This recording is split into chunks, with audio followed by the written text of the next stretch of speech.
Thanks for listening to the Media People podcast, lively and insightful chats with the people who power the media industry. I'm your host, Victor Genova. For more episodes, you can go to mediapeople.ca or subscribe wherever you get podcasts. Views expressed by participants are personal. Marketer, strategist, and nerdologist. This is the way Boris Cho introduces himself on LinkedIn. But if you dig a little deeper, you'll learn that the Midas Exchange's Senior Director of Strategy has had one hell of a story along the way. Boris was born in Sao Paulo, Brazil, and moved with his family to Canada at an early age. 1980s and 90s pop culture was a big part of his upbringing. Everything from cartoons, comic books, video games, music, and even professional wrestling. All of which helped shape the person he is today. And it was pop culture that influenced his early career moves. This includes everything from working in the music industry to opening a pizzeria in Saskatchewan. What's one of the keys to Boris's success? I'd argue it's the way he chases employment opportunities. Never one to take an apply and interview approach, he makes sure to do his due diligence on both the role he's applying for and the company that's hiring. From there, he proactively seeks out the hiring managers and then pitches to them how he can solve their business problems. Boris Cho stops by to chat about all of this and a whole lot more. Midas Exchange is WPP's corporate trading arm and a specialty business unit within Group M. In a nutshell, Midas Exchange helps to drive efficiency across an advertiser's bottom line by enabling them to pay for a portion of their media using their products or services.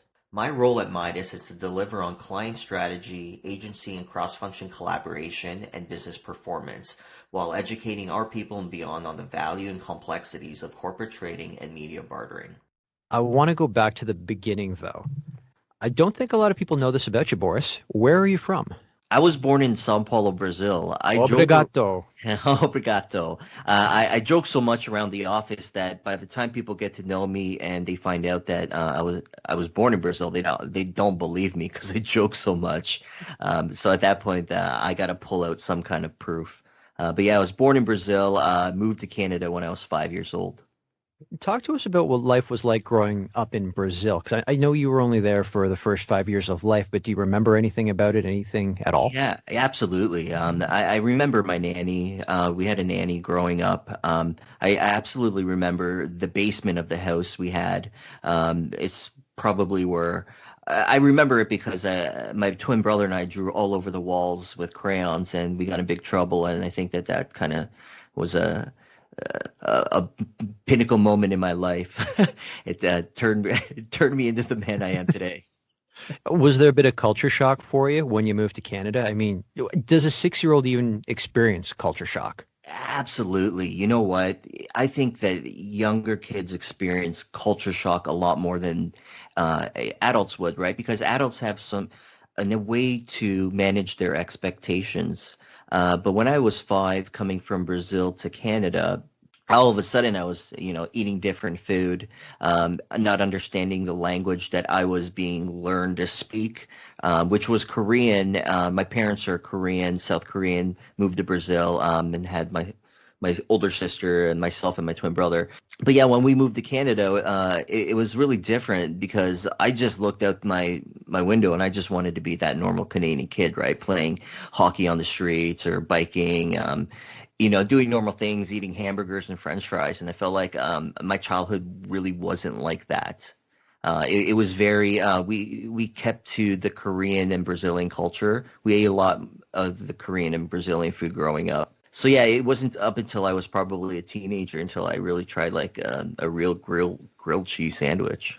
Well, I could say that the Korean and Brazilian diet, I mean, my wife is Brazilian, so I have a big appreciation and understanding for the culinary arts there. So, I mean, that's not a bad diet to be raised on. So correct me if I'm wrong. You were born in Brazil. That means you were raised learning both to speak Korean and Portuguese. And then as a 5-year-old, you come here knowing those two great languages, but then I guess now you've got to learn English, or were they teaching you English already in Brazil? They weren't teaching us English in Brazil. It was just Portuguese. So at school we're learning Portuguese, and at home we were learning Korean. But the second we came to Canada, we were enrolled in ESL classes, right? So I remember having to take a taxi from Georgetown, Ontario, where I grew up, to Milton, Ontario, every morning, and it was very strange because we were only kids getting into a cab by ourselves and going to Milton from Georgetown for about an hour or so to learn English, and then we would be driven back to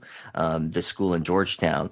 It was very strange, but really glad my parents put me through that because we picked up on it very quickly, and it became our native tongue, really. I don't really speak Korean. I understand pretty fluently. My parents talk to me in Korean, and I respond to them in English. Yeah, it's very strange, but it's managed to work.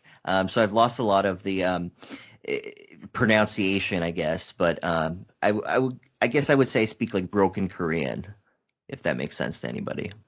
I mean, I know broken languages or broken Italian a little bit, so I guess it's pretty much the same that carries over. So was that, I mean, when you moved to Canada, then was that your first time seeing snow? Because Sao Paulo is in the north, and when you're on the other side of the equator, the more north you get, the less likely you are to see snow in South America. That's right. I don't recall snow growing up in Brazil. And I don't really recall seeing snow for the first time here. Like, I don't remember that feeling, but I do remember being very young and building tunnels with my brother. And that's probably the earliest memory I have about with snow. And I can actually just picture exactly how we built it and where we built it. So we're pretty young, but there was a lot of snow, so that was definitely not the first time I saw it. But that's the earliest memory I do have of snow.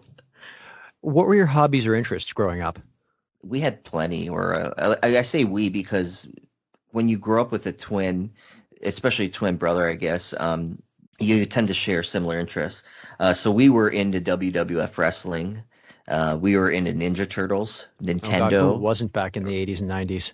Right. WWF was everything, right? I remember just being so jealous of people who had pay-per-view, right? Remember Yes, I pay-per-view? agree with, no, we would have to wait, and we would wait for literally the video to come out 3 weeks later of WrestleMania or Royal Rumble or anything like that. Yeah, no, I know what you're saying. You're also a big comic book fan. How did you discover those? Because I'm also a big comic book fan, so I can totally relate to you. Growing up, I love drawing, right? So if you love drawing, you're going to gravitate towards comics. It's just a no-brainer, especially as a kid. They're so colorful and it's so interesting. So I guess my passion for comics really started at an early age through drawing, but I've always held on to sort of what the characters meant to me growing up, and they probably mean a lot more to me now as an adult. Now that I reread some stories, and they're pretty powerful, right? And every character has a significance. They serve a purpose, right, within that universe of whatever universe they're in. And that's another thing I love about comics. It's just how crazy you can get with characters and how creative, and it's just such a great thing. You mentioned your twin brother, Christopher, earlier on in our chat. Why do you cite him as, say, your biggest influence? The thing is that Chris and I, we were literally attached to the hip, right? And we are very competitive people, but we were never really competitive with one another. It was always like sort of Chris and Boris versus the world, and very much that sort of relationship is still existent today. We talk every day. Yeah, it's just like having a best friend since day one, which is very rare, right? You also cite your current boss, Sebastian Rennie. Did I say it right? Sebastian Rennie. Yeah, Sebastian Rennie as another influence or someone that you look up to.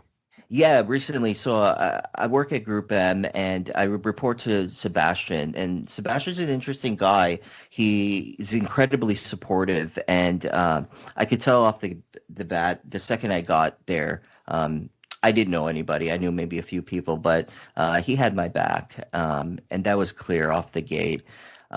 He's incredibly smart, and any chance I get to grab some advice from him, I do it. And yeah, and let's just say he's got me out of a couple jams already, That is a good boss who can get you out of a couple of jams. Tell us about your very first job ever. My very first job ever was KFC. I was a line cook, or I guess you wouldn't really call yourself a line cook there, but I was a cook in the back, marinating the chicken and then frying them. And then I'd put them on a tray and then put them in the like an oven that just keeps them warm. And then I did that about every weekend throughout high school. You say that you gave college a shot right out of high school. What do you mean by you gave it a shot? It sounds like it really wasn't for you. You know what the thing is that college for me at that time, it wasn't a passion and it wasn't about learning or advancing myself in any particular way. I think me going to college was a means to get out of the town I grew up in and try to build something new for myself. And I think I just saw it as an opportunity to start something new. So I enrolled in like a general arts course where I wanted to use that to get into music production. And yeah, it's crazy to think about because I have not thought about this in, I'm telling you, like a very long time. At one point in my life, I was so dead set on being a music producer, and I would have done anything I could at that time to make sure that happened. But then I just kind of got a realization. I did sort of the independent record label thing for a significant amount of time throughout when I lived in London and a bit in Toronto. And the thing is that the reward wasn't worth the effort I would put into the work. Meaning, I don't think I loved the industry, if that makes sense. No, I feel the same way about media sales sometimes. I Yeah, totally and can empathize. yeah, and I did take a step back and say like, do I really see a career in this? Is this really what I want to do for the rest of my life? And when I was starting to make those decisions, I was finding myself falling less in love with music. So that to me was sort of like a light in my head went off that was telling me like not to do this. Take what you loved about the music industry and find something you can apply that to, which was essentially marketing, promoting bands and selling records and you putting on live events. It was essentially, I was a marketer. And so it was a very easy transition from going to, say, a music associate or whatever, a producer or whatever you want to call yourself, to be a marketer. So I thought that transition was really smooth. There's another part of your story that I want to dive into because you're born to Korean parents in Brazil, emigrate to suburban Toronto, but there's a period in there where you relocate to Saskatoon. What were you doing there and why Saskatoon? Actually, my brother Christopher lives in Saskatoon. He used to be in Vancouver and moved to Saskatoon to open up restaurants with his business partner, who happened to be Dale McKay, a great, fantastic guy. And actually, I ended up working for him when I went out to Saskatoon. I had finished a stint at a place called Style Democracy. I was looking for my next move, and my brother, who happened to be my largest freelance client, asked me, "Why don't you come up here and get our marketing operations up and running?" And I talked about it with my wife, and we decided let's give it a shot, right? Let's go up there for a year, commit ourselves to a year, and see what happens. And then within that year, we ended up doing a lot of great work. I ended up opening up a pizza shop called Home Slice Pizzeria with my brother and Dale. Oh, Um, damn, that sounds great. I know, right?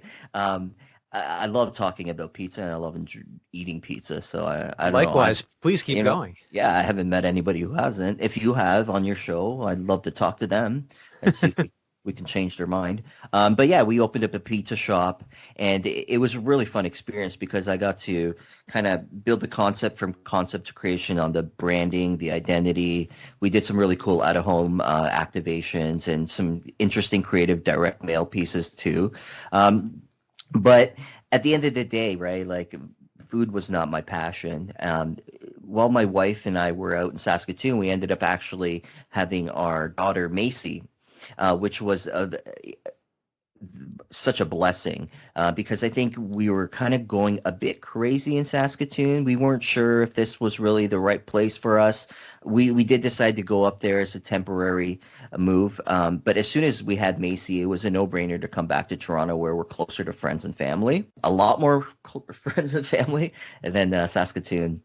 So yeah, and that's actually how we came back. But Saskatoon, yeah, that was quite the chapter in our lives. Oh, that's a great one. Okay, I got to ask you about the pizza shop though. Yeah, go for it. Was it like a full-on restaurant, or was it like one of the hole-in-the-wall places where they only do slices and pies for takeaway? Yeah, it was straight takeout and delivery. It was sort of like a fancy hole in the wall. Like, we got a hole in the wall, but we made it a really nice place, right? It was all s subway tiles, a lot of decals going on. It was great, and we had a lot of antique things. A lot of Ninja Turtle things were in there. And actually, I remember I filled up a massive Did you vintage say, sorry, cooler. did you just say Ninja Turtles in there as Yeah, well? I yeah, love that. we had Ninja Turtle prints everywhere. We had an arcade machine that had 100 games in it, so people can play while they wait for their pizza. This was a place that if you were to stumble across in the 90s, you probably were wearing something neon and had a fanny pack on, right?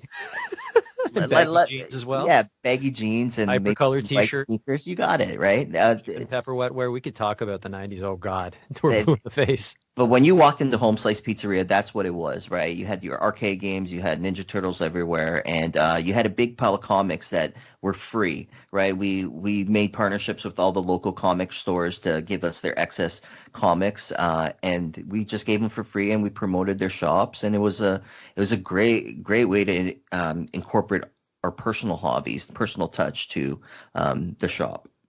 Oh God, that sounds like something that I would love to just hang out in that pizzeria. I'd probably be your best customer or worst customer, depending on Uh, how much I eat or I read. I think I was the best customer, and I think I gained a little too much weight. Okay, before we move off of that though, did you guys have like say a signature pie, something that you couldn't get anywhere else in Saskatoon, something that was out there like beyond pepperoni or deluxe or pineapple or Hawaiian or anything like that?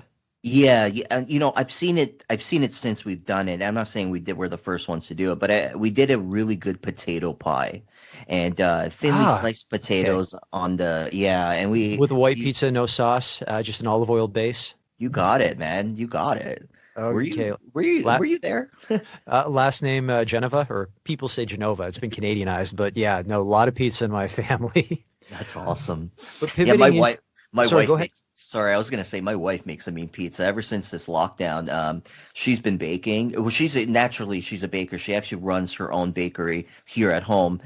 She does cakes, but she's gotten into experimenting with breads and let's just say like pizza and pretzels. Like I'm so Ah, obsessed right now. that's quite Yeah. the combination. Something that we've experimented with too when we make pizza, it's a Brazilian type of the brand is called Yoki. We get it at Nosatalo near Ossington and Is it like a uh, cheesy bread? Like a exactly a cheesy bread. It's a gluten-free cheesy bread.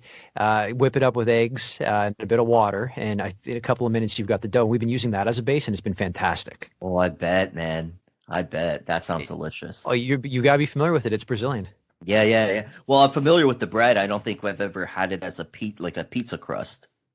So you've had an amazing story. I mean, emigrated to Canada, entrepreneur adventure, starting your own pizza place out in Saskatoon, dabbling in the music industry, trying your hand at college. And then you land at Orion Worldwide as the director of marketing and client strategy. How did you find that role? When my wife and I moved back to Toronto from Saskatoon, um, it gave me an opportunity to sort of decide what I wanted to do as my next career move. I was really passionate about creative and also technology. So I thought if I merge those two together, you kind of get media out of it.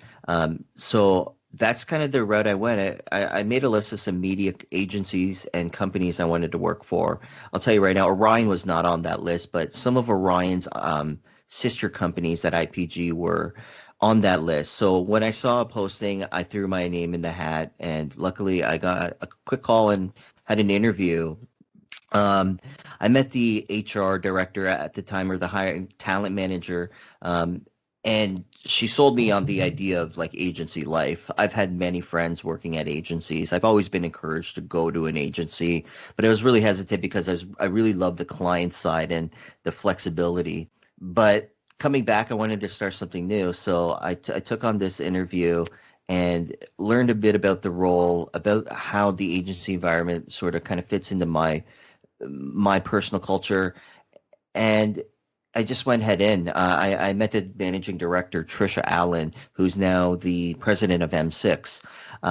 We had a great chat, and I went in there for a specific job interview, and then a couple days later, she gives me a call and she offers me another job. She says, "Hey, listen, Boris, after having a few conversations with you, I was thinking maybe you'd be great at this job." And I said, "Listen, Trisha, how about I come in and we create a job just that could fill the gap within the organization."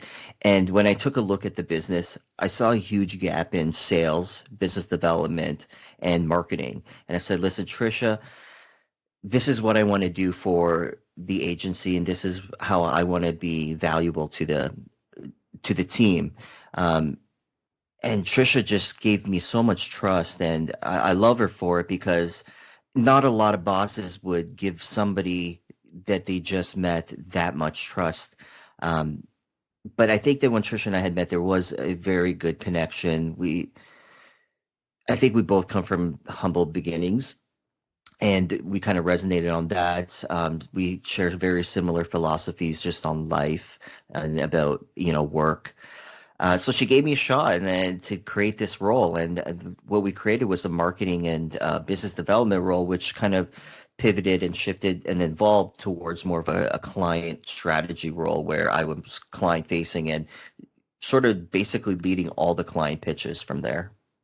That's interesting. So you went in and interviewed for one role and then Yeah. went back and said, hey, here's how I can really be an asset for the company. So if you don't mind me asking, the role that you did interview for, did they ever actually end up filling that role, or did that kind of get rolled up into the new role that you had proposed to them? It got rolled up into the role that we had created, right? I obviously wanted to fulfill the need that they were looking for, but I also saw an opportunity to do a lot more. And I think off the gate, when you create a relationship based on proactivity, it's only going to flourish, right?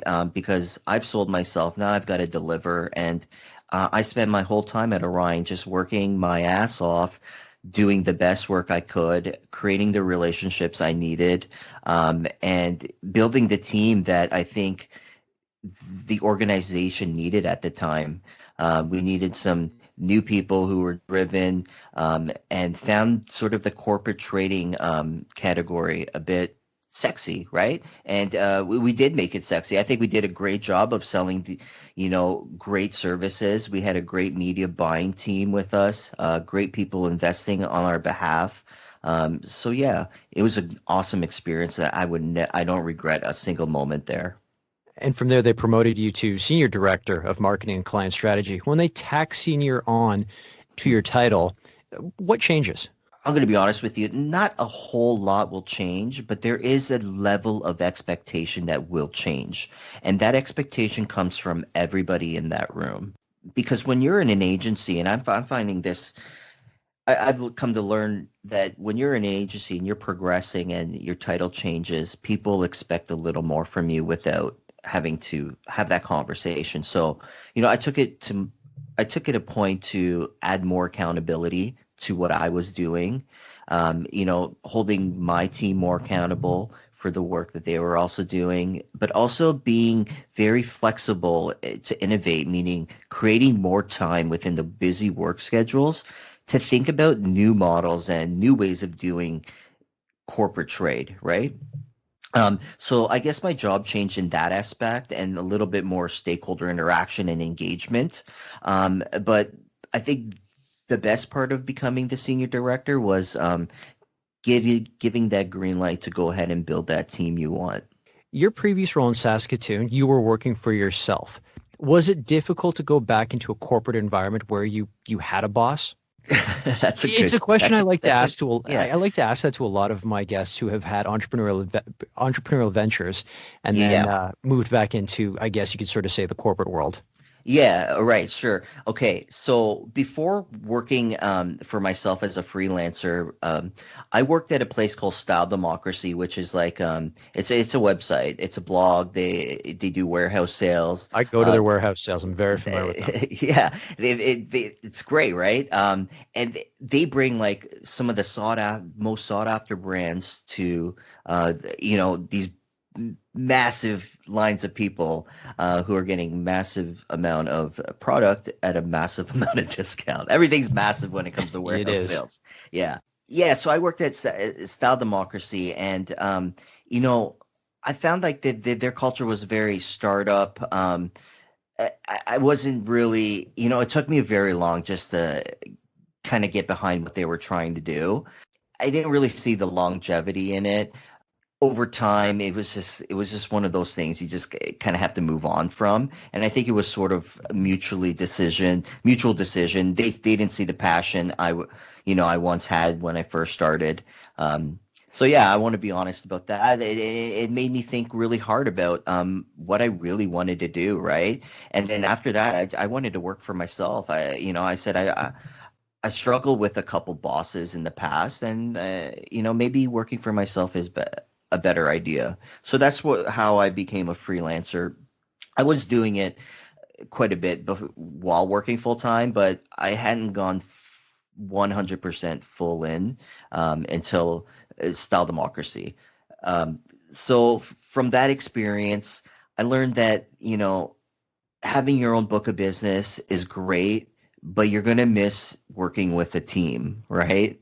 I thrive in an environment where things are happening at 110 miles per hour. So the second we moved to Saskatoon, it was just sort of a breath of fresh air to be able to work with such a massive team. When you're working with kitchens and front of the house staff, you're working up to almost 30 people at a time, right? Trying to communicate what the next promotion is going to be and how we're going to roll it out effectively, and is the communication all consistent.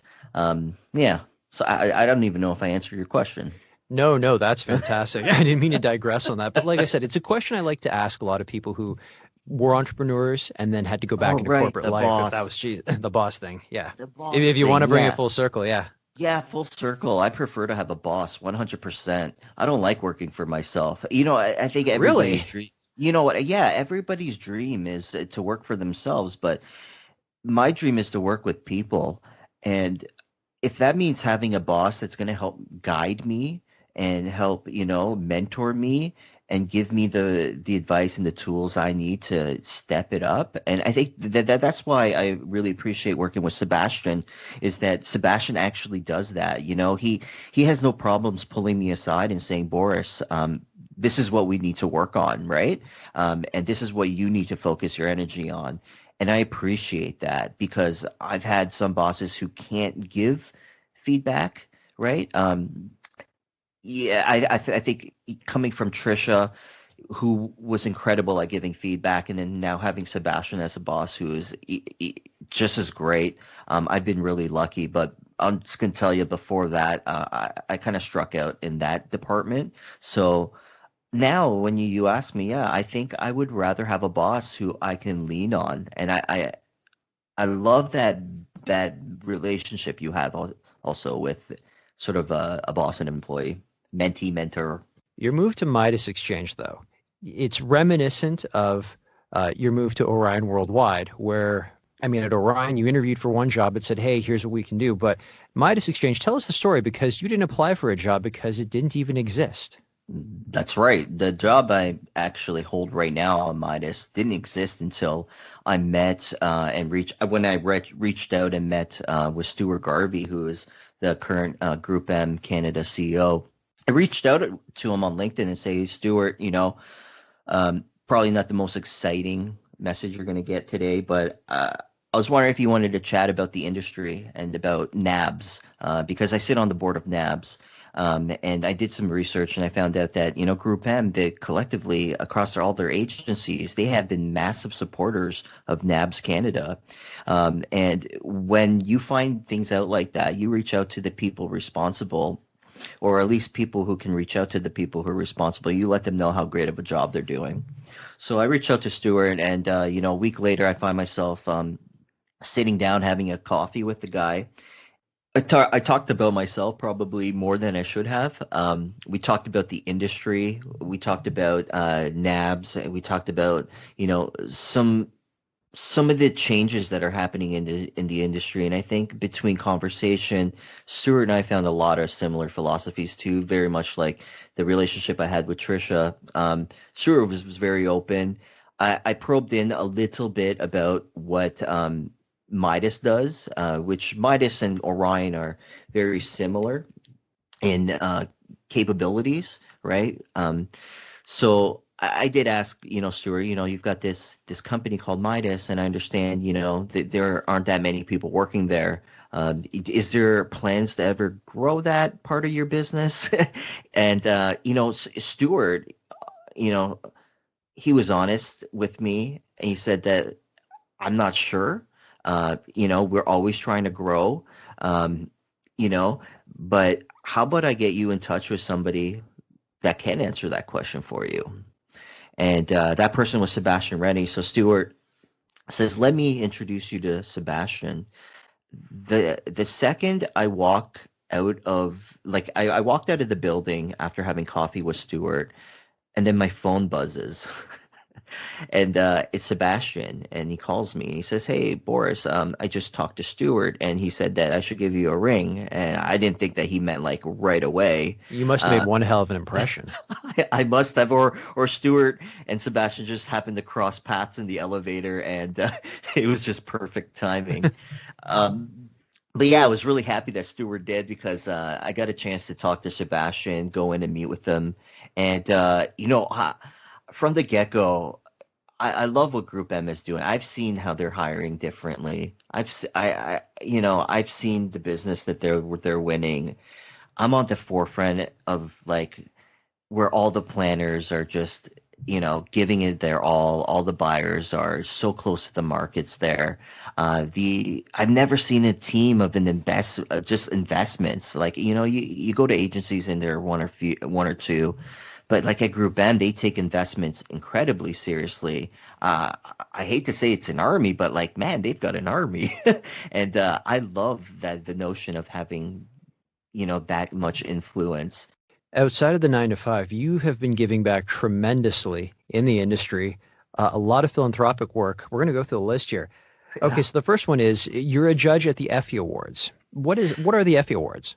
So the Effies is a global awards that celebrates marketing effectiveness, right? Obviously, like every awards, they have different categories. I was honored to be a judge in the media category, and that wasn't made possible. That couldn't have been made possible without the help of like obviously the ICA who run the Effies here in Canada, and that was a eye-opening experience for me because I got to spend the day with some of the most elite people in our industry, right? And we're talking shop, and we're talking about like some of the best creative we've seen, in the last year, and it was just great to get different perspectives. So I took a lot from that experience, and I hope they invite me back because I would do it in a heartbeat. No, I've never judged, but I've been to awards shows, and I'm with you on that. You learn a lot from seeing that creative. Like you take a lot of inspiration. It kind of reboots the way you think about things. Right. Yeah, and it gives you an opportunity to get in the mindset of the other agencies that you don't have visibility into, right? Yes, And that's true as well. yeah, which is absolutely fantastic because I'm telling you, like anyone who ever judges an award should be scared that their agency isn't doing enough because that's how great the work you see coming from all parties, right? You mentioned NABS earlier on. I'm very familiar with NABS. I used to be on the ambassador committee years ago. But tell people listening to this what NABS is. So NABS is the National Advertising Benevolent Society. We are a collective of industry professionals who put committees together to drive positive change and help people that are going through personal struggles, whether it's financial struggles or death in the family. You need help with education, learning development, anything. If you're in the industry, look into NABS because they are literally the life support for our people. Yeah, I hope I'm doing them justice, but I sit on the board of directors. I oversee the media sale, which is a very interesting model where a lot of the partners across Canada, the media partners, they donate inventory to NABS, and they allow us to sell that inventory, and we can put all that money back into funding the initiative that NABS produces. I got to learn about NABS during the Great Recession. I hate using that term. Back in like 2008, 2009, one of my colleagues at CBC had introduced me to it. Then the bottom fell out on the world, and I got to see just the kind of impact NABS makes on the industry. And I imagine with the pandemic right now and a lot of agencies downsizing, you guys have got to be running at 100 miles an hour. I can tell you right now, our people are busy, and it's not an easy job, right? Because you got to have thick skin to do a job like the people do at NABS, because they come across so many sad stories. But you know what the thing is that it's kind of what fuels them to get together and say, how can we help this one particular person right now? How can we make this person's life more comfortable or somewhat comfortable for them? You know, there are people every day getting together at NABS, figuring out how we're going to help change the life of somebody in our industry. And I think that's important. And I think it's something the younger generation might not be too aware of, but I would love the opportunity to, get in front of as many young industry professionals and let them know what NABS is all about. Because, one day it might be them that needs the services, right? Or it might be one of their colleagues who may need it. And this is a great way to support not only the people, but the industry as a whole.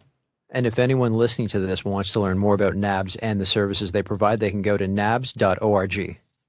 Okay, another place where we cross paths. I'm on the Ad Club as well. Step back and I'm helping out on the Digital Day Committee, but you're the co-chair of the Ad Club, or co-chair of Ad Club Student Engagement. This is something relatively new to Ad Club. Tell us about that.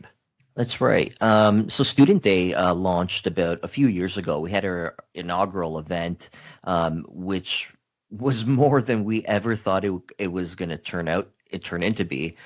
We had over 400 students come in and out of this small little conference we held at the Daniel Spectrum building. We had a day full of panelists and Q&As. I'll tell you right now, I've gone to probably over 100 conferences, or if you call webinars or whatever, thousands probably by now, but I've never been to a live event where somebody ever says, does anybody have a question? Does anybody in the audience have a question? And I swear you, I kid you not, 75% of the people put their hand up immediately. I've never seen that happen before. I've always seen, maybe 20 in a crowd. I've never seen about that's 75% of the crowd put their hand up all at once.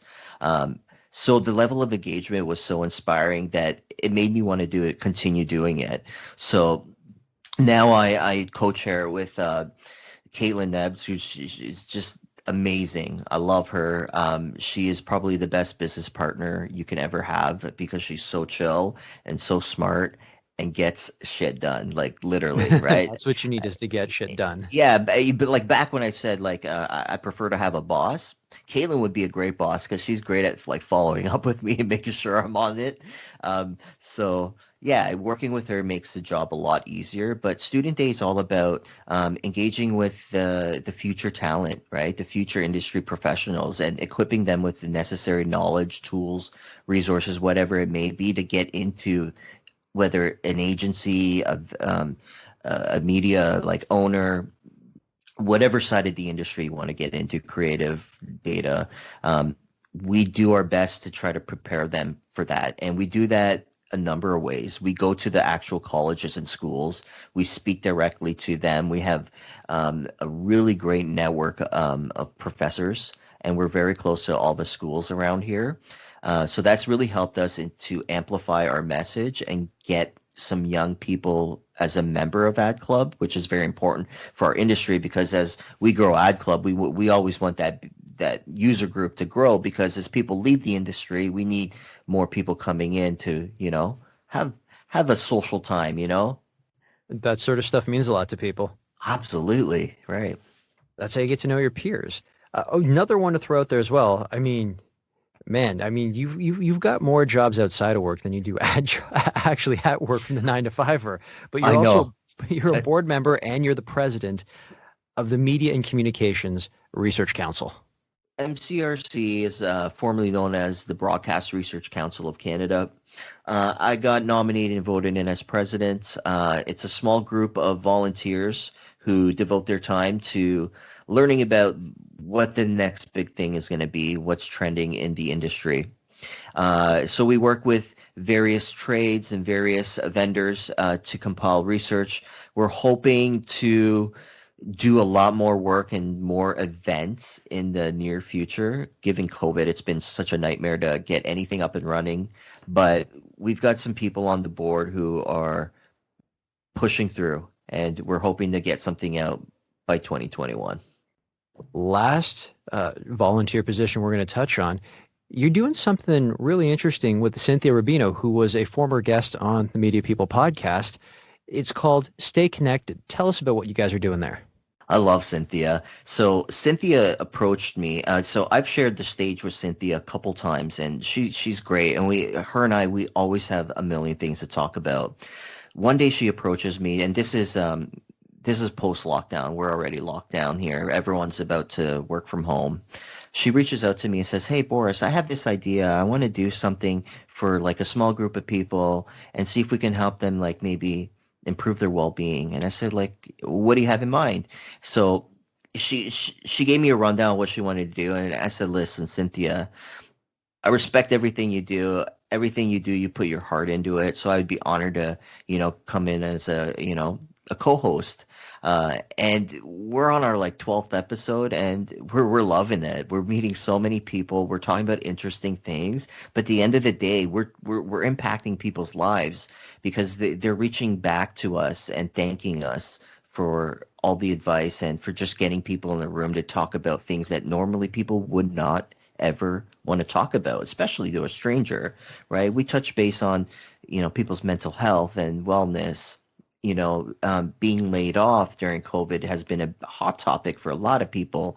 And I think we've been sort of building a support group for a lot of people feeling a lot of different anxieties about COVID. So I've been really enjoying my time with Cynthia. And it's been great. And I look forward to continuing to doing it. I always joke with her that like at the 100th episode, we've got to do like, "Where are you now?" episode where we invite past guests and say, "Where are you working now?" But love Cynthia, love what we're doing. For anyone that wants to check it out, just look it up. Centrine Consultancy is Cynthia's business, and it's powering the Stay Connected webinars. And to join the webinar, you have to email Cynthia directly. This is by invite only, right? You got it. It's exclusive.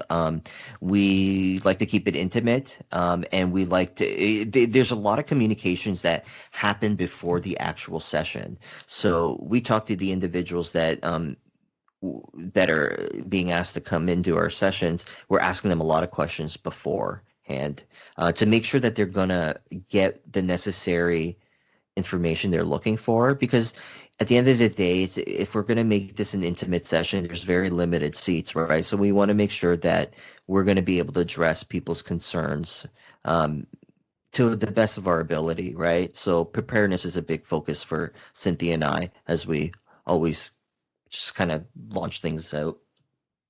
Some rapid fire questions. The campaign you're most proud of? Ooh, okay. I'm asking you to pick one of your kids. I know. Okay. One in particular, I always revert to this one because this actually has a significant personal impact on me. So it's not necessarily a campaign, but Trisha Allen, my previous managing director at Orion, her and I were watching in the office the Fort McMurray fire happening on CP44. Do you remember the Fort McMurray fire? Oh yeah, very much so. Yeah. So we were watching that, and we were just devastated, right? How many people were losing their homes, they just lost everything. So we wanted to do something to help. So Trisha had this idea of like, "Hey, listen, like, stop what you're doing today and let's just focus on helping the people in Fort McMurray." I'm like, "You're crazy. You can't just stop working all day." And she's like, "No, stop what you're doing. We need to find like food and we need to send it to them now." And I saw it in her eyes. She was serious. She was so worried for people. And I said, "Listen, you got it. consider it done, right? So made some calls. We managed to get like hundreds of thousands of dollars of like frozen pizzas and confectionery, and we were able to work with all of the food banks here who planned all the logistics to make sure that it got to the right people. And we spoke to the people afterwards, and you know what? At that moment, I believed in exactly what Trisha was trying to do at Orion, right? She was trying to help people through the model that exists at Orion. And so at that moment, I realized like, okay, let's do more of this, right? Because this is exciting. And ever since then, we've never stopped with the social and corporate responsibility, the charitable work. Trisha always included the other people in the office. We included their favorite charities. We're constantly talking about other ways of helping people, which is, I think, was great for me because I was new to the agency experience, the agency environment, and that sort of set the tone for me, right? So, and I love that, and I owe that to Trisha. Sorry, I thought that that's probably the longest rapid fire answer you've ever gotten. Your favorite movie? Ooh, favorite movie. Okay, so I'm sort of like an '80s buff. I love '80s sitcoms and stuff like that, so I gravitate to like '80s movies. So favorite movies probably 16 Candles, Uncle Buck, and Back to the Future. And when you say Back to the Future, are you talking the entire trilogy or just the first one? Just the first one. I enjoy the trilogy, but like if I'm going to sit down and watch Back to the Future, I'm not going to start at number 2 or 3. You know what I'm saying? Interesting, because to me, that's the one trilogy where every film gets better. Oh yeah, absolutely. But like the number one is always the best. Always. Like for me, when it comes to comics, when it comes to albums, there's something nostalgic about number one for me. No, I'm with you on that. I like a good origin story. Like when you look at Chris Nolan's Dark Knight trilogy, Batman Begins was my favorite out of those ones. If you look at the Marvel Cinematic Universe, I think the first Captain America film is completely underrated for no other reason than the second one was so good. I totally agree about Captain America being underrated. Iron Man was awesome. Yes, I really love what too. they did.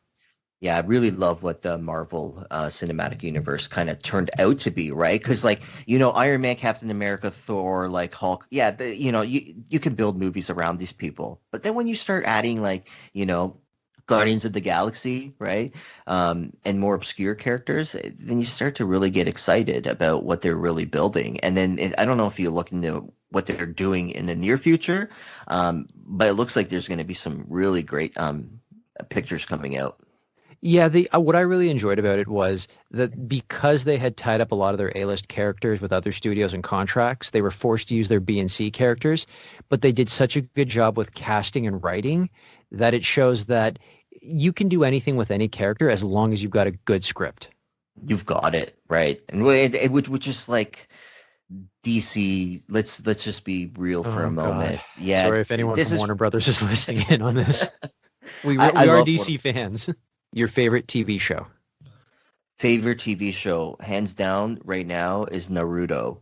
I understand the series has ended and there's a spin-off called Boruto, and I'm watching that. But all-time favorite show, Naruto. Second is The Wonder Years. Remember The Wonder Years with Kevin Arnold? I remember The Wonder Years. Yeah. I love coming of age stuff. Like just love it. I was really into Star Trek Next Generation and Battlestar Galactica. So, you got a bit of anime, sci-fi, and some coming of age stuff. A bit of everything. Your favorite video game of all time? Yeah, this is a no-brainer. So my favorite video game of all time is called DC Universe Online. I've been playing this thing since it was out in beta, and I'm gonna probably age myself here, but I don't know, maybe 9 years ago. I've been playing this game for 9 years, and I've met a lot of great people that I would call my close friends, actually, because I've known these people for 9 years, and we play on the same team. It sounds silly, but it's crazy how much you learn about people who live around the world, but have a similar interest with you, right? You could have different political views.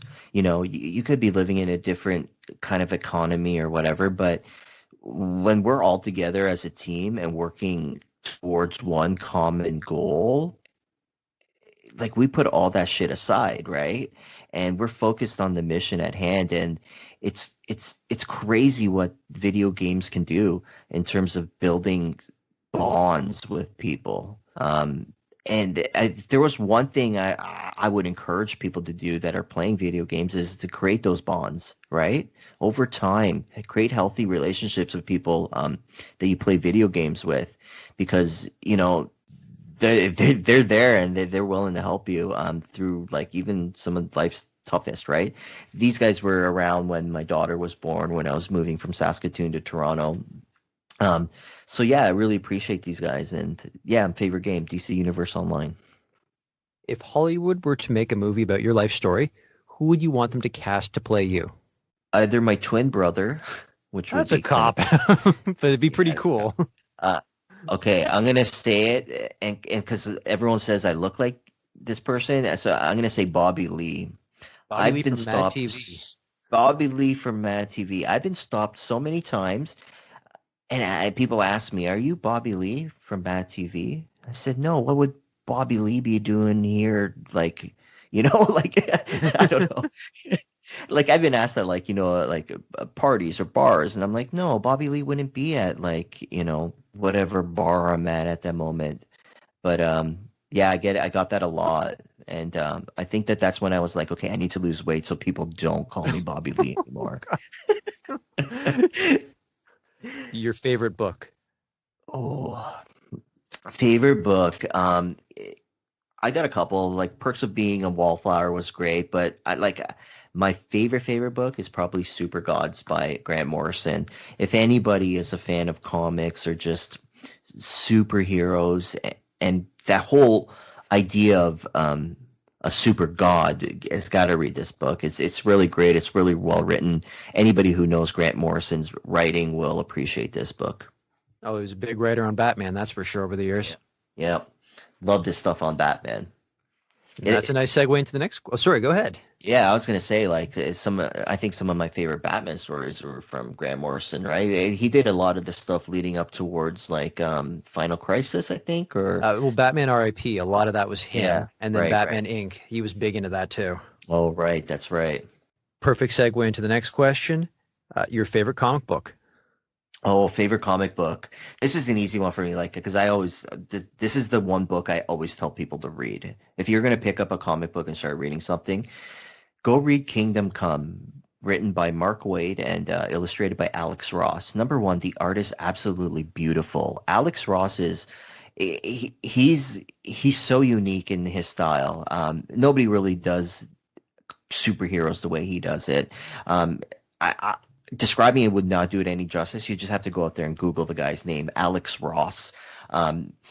Beautiful stuff, but the story itself, if it's got every character you want. It's got the Batman versus Superman dynamic. It's got a lot of characters you never thought would pop up in this book too, which is great. The story is incredibly compelling. It's very deep too, and it's basically what if every superhero went to war with each other. Like, think about that. That sounds crazy. I've read it, and it is a really, really, really good story. Your favorite song? This was a tough one because like I usually just like play a random playlist on Spotify, but there are certain songs where you like play a couple times, before you get to the next one. And I guess for me right now is In the Aeroplane Over the Sea, but this one's covered by Matt Pond, PA. I love that band. They are great. Another song would be Yoshimi Battles the Pink Robot by the Flaming Lips. Love that entire album, but that song in particular is amazing. The best advice you have ever received? Never give up, and that's something my wife constantly tells me is just never give up. And she inspires me to be the best version of me. Ever since I've met her, I've only been a better person. Hope she's hearing this. If you could go back in time and give your younger self advice, what would you say? I tell my daughter Macy, who's 5 years old, she's turning 5. I tell her literally every single day. I say, when you grow up, Macy, time travel just might exist, right? So when time travel exists, come back and see me. So I end up walking around thinking that maybe an older version of Macy will appear, approach me one day and say, "Daddy, it's Macy." But that's how I'll know time travel exists. So if that doesn't happen, it doesn't exist, and at least not in her lifetime. So I encourage every parent to do that to their kids. All right, let's be serious for a second. I would tell myself that things are going to get rough, but those rough moments are going to define the man you're going to become one day. And I also would tell my younger self, and it's not a reminder because I don't think I was a very kind kid. So I would absolutely remind myself to be more kinder to others growing up. Yeah, because I think being kind above everything else is more important than anything. My signature closing question. If you weren't in media, what would you be doing and why? All right, this might be a little too close to media, but I'm going to say it anyways. Creative strategy. I would love to explore the other side of the industry and go to a creative agency sometime down the future. I just got this like unfulfilled desire to work and learn from some of the most creative minds in Canada, and I know we've got tons of them. I've been so fortunate to be able to work with so many people, so many incredible people in media, and I hear about so many other people and the creative side that I would love to meet. Obrigado, Boris. This has been fantastic. Thank you so much for your time. Appreciate it. Thank you so much for having me. That's it for today's show. For more episodes, you can go to mediapeople.ca or subscribe wherever you get podcasts. And don't forget to follow me on Instagram @VicGenova.